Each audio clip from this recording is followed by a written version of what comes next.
सध्या बरेच मुली किंवा स्त्रिया क्लिनिकमध्ये येऊन विचारतात की डॉक्टर PCOD साठी आम्ही काय औषध घेऊ किंवा काय खाऊ काय करू म्हणजे ते कमी येईल. पण मला इथं आवर्जून असं सांगा वाटतं की PCOD हे एक लक्षण नाहीये, PCOD एक सिंड्रोम आहे की त्यात वेगवेगळ्या सिस्टीम इन्व्हॉल्व्ह झालेल्या असतात. आता गेल्या 18 वर्षाच्या अनुभवात PCODचे बरेच पॅटर्न पाहायला मिळाले.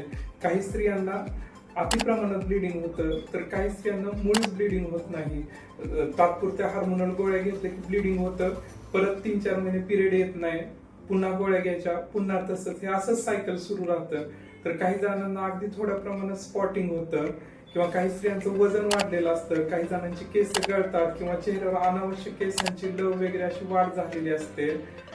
तर अशा वेगवेगळ्या पद्धतीने पॅटर्न दिसतात.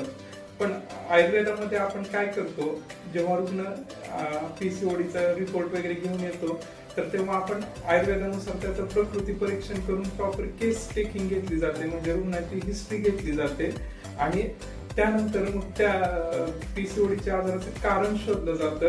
कारण हेतू शोधून मग त्याचं प्रकृती परीक्षण, नाडी परीक्षण करून मग त्या रुग्णाला जे काही गरजेचं आहे त्यानुसार त्याला औषधं, पंचकर्म, आहार म्हणजेच पथ्य, व्यायाम हे सुचवलं जातं आणि निश्चितच ते कमी व्हायला, आजार कमी व्हायला गरजेचं असतं.